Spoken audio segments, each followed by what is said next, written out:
Hey everyone, welcome to my channel. Welcome to a new study blog.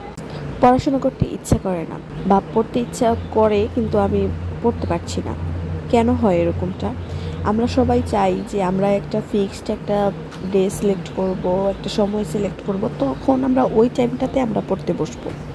কিন্তু fixed একটা date select করে মানে যথাসময় মতো একটা স্পেসিফিক টাইম সিলেক্ট করে কি আদৌ কি পড়াশোনা করা যায়? আমরা কি করি, আজকে পড়াশোনা করতে গেলে মনে হয় যে না, আগামী মাসের 1 তারিখ থেকে ধুমসে পড়াশোনা করব। আবার মনে হয় যে না, বছরের শুরু থেকে পড়াশোনা করব। কিন্তু আদৌ কি এটা হয়? কখনোই কিন্তু হয় না। এটা আমি আপনাদেরকে চ্যালেঞ্জ দিয়ে বলতে পারি, এরকম ডেট ফিক্সড করে কিন্তু পড়াশোনা করা সম্ভব হয় না। তো এক্ষেত্রে আমরা কি করতে পারি? আমরা কিন্তু সবাই চাই আমরা অনেক পড়াশোনা করব, পড়াশোনা করে আমাদের বাবা মার নাম উজ্জ্বল করব, আমরা কিছু করব, বাট আমরা পড়াশোনা করতে গেলে আমাদের পড়তে ইচ্ছা করে না।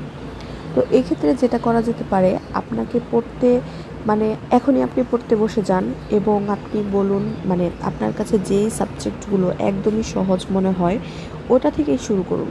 কারণ হয় কি, যদি ফার্স্টে থেকেই আমরা যদি কঠিন কোনো কিছু সিলেক্ট করি, কঠিন কোনো সাবজেক্ট সিলেক্ট করি, তাহলে মানে পড়ার প্রতি বসতে গেলেই মনে হয় আল্লাহ এত কঠিন, এত পড়া, আমি এগুলো কখন পড়বো।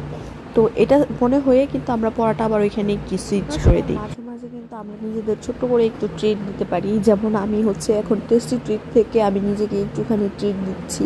যেটা হচ্ছে আমি এখানে কি বলে এটাকে, পিৎজা, মিনি পিৎজা আর বার্গার অর্ডার করেছিলাম ফুড পান্ডাতে। তো এটা আমাকে দিয়ে গেল। পড়াশোনার মাঝে মাঝে যদি আপনি নিজেকে একটু চেয়ার আপ করার চেষ্টা করেন, নিজেকে ছোট ছোট আনন্দ দিতে চেষ্টা করেন, এটা আপনি নিজেই করবেন। আপনার যে কিছু কিছু বিষয় থাকে না, যে অন্যের উপর নির্ভরশীল থাকে, সেটা হবেন না। তাহলে হবে কি, তাহলে আবার আপনি ডিমোটিভেট হয়ে যাবেন। কিভাবে? দেখা যাবে আরেকজন মানুষ হয়তোবা কোনো কিছু নিয়ে ব্যস্ত, কিন্তু আপনি তার কাছে এখন সময় চাচ্ছেন বা কোনো কিছু তার কাছ থেকে এক্সপেক্ট করতেছেন, কিন্তু সে কিন্তু ওই মুডে নেই বা সে এখন অন্য কিছু নিয়ে ব্যস্ত। তো আপনি যদি তার কাছ থেকে ওই সময় মতো সেটা না পান, তাহলে কিন্তু আপনার কাছে অনেক কষ্ট লাগবে। তো নিজেকে কষ্ট দেওয়া যাবে না। আপনি নিজের ছোট ছোট খুশি, ছোট ছোট আনন্দগুলো নিজেকে নিজেই দেওয়ার চেষ্টা করবেন। এতে করে দেখবেন একটা অন্যরকম একটা আত্মতৃপ্তি আসবে। তো যাই হোক, মানে পড়াশোনা করার ক্ষেত্রে গিয়ে এরকম একটা রুলস রয়েছে, এটাও অনেকে ট্রাই করে, আমি এটা করি না। সেটা হচ্ছে 25 মিনিট পড়াশোনা করার পর 5 মিনিটের একটা ব্রেক। তো এই ব্রেকে আপনি একটু হাঁটাহাঁটি করতে পারেন অথবা কোনো স্ন্যাক্স নিতে পারেন। তো আবার একটু হালকা করে একটু রেস্ট নিয়ে আবার পড়াশোনা করতে পারেন।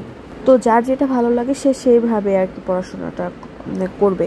কিন্তু পড়াশোনা করতে গেলে হয় কি, যে মানে ইচ্ছা করে না, যে মনে হয় যে একটু পরে শুরু করব। এরকম করতে করতে যখন দেখা যায় যে এক্সাম একদম চলে আসছে, তখন পড়তে গেলে মনে হয় এত পড়া মনে হয় যে এই পড়াগুলো যদি আগে থেকে একটু একটু করে পড়ে আসতাম, তাহলে হয়তো বা আমি আরও বেশি ভালো করতাম। কিন্তু তখন একটা চাপ এসে পড়ে, আর মনে হয় অনেক পড়া, আমি তো কিছুই পারি না। তখন দেখা যায় যে পড়াশোনা কিন্তু আর করাই হয় না।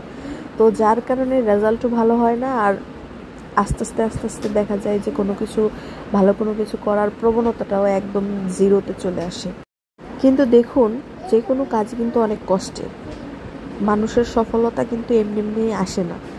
আপনি যাই করতে যান না কেন, আপনি দেখতেছেন যে আপনার সামনে একজন লোক, উনি চাকরি করতেছে বা ভালো পজিশনে আছে, আপনি ওনার কাছে যেয়ে দেখেন ওনার ওইটা করতেও কিন্তু কষ্ট হয়।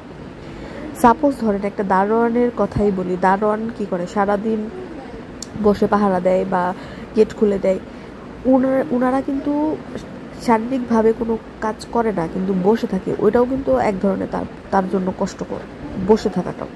সো সব কিছুই অনেক কষ্টকর। কিন্তু আপনি যখন কোনো সম্মানজনক কোনো পেশায় নিজেকে নিয়োজিত করবেন, এটাই হচ্ছে আপনার প্রাপ্তি। আপনাকে সবাই সম্মান করবে, পরিবার থেকে সম্মান পাবেন, বাহিরে থেকে সম্মান পাবেন।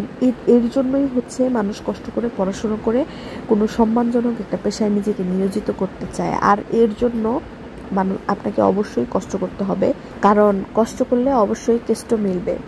যেই সময়টুকু আছে অবশ্যই এটাকে ইউটিলাইজ করতে হবে, সময়টাকে কাজে লাগাতে হবে, তাহলে ভালো কিছু করা সম্ভব।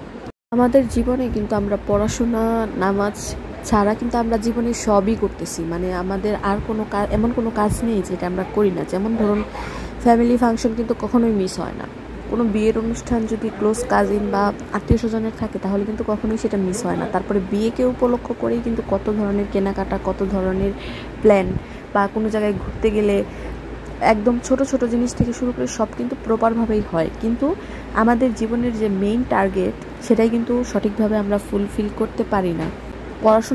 পড়াটা কিন্তু কষ্টকর, বাট এটাকে আপনাকে ভালো লাগাতে হবে। যখন আপনি কন্টিনিউয়াসলি সময় মতো পড়াশোনাটা মেনটেন করবেন, সব কিছুর পাশাপাশি সাইডে রেখে আপনি মনে করেন যে আপনার জীবনের সবথেকে গুরুত্বপূর্ণ 2টা বছর আপনি যদি এখন প্রপারভাবে যদি পড়াশোনার পিছনে কাজে লাগাতে পারেন, তাহলে কিন্তু বাকি সময়গুলোতে কিন্তু অনেক ভালোভাবে লাইফটা লিড করতে পারবেন এবং যেটা বলছিলাম যে সম্মানজনকভাবে জীবনযাপন করতে পারবেন।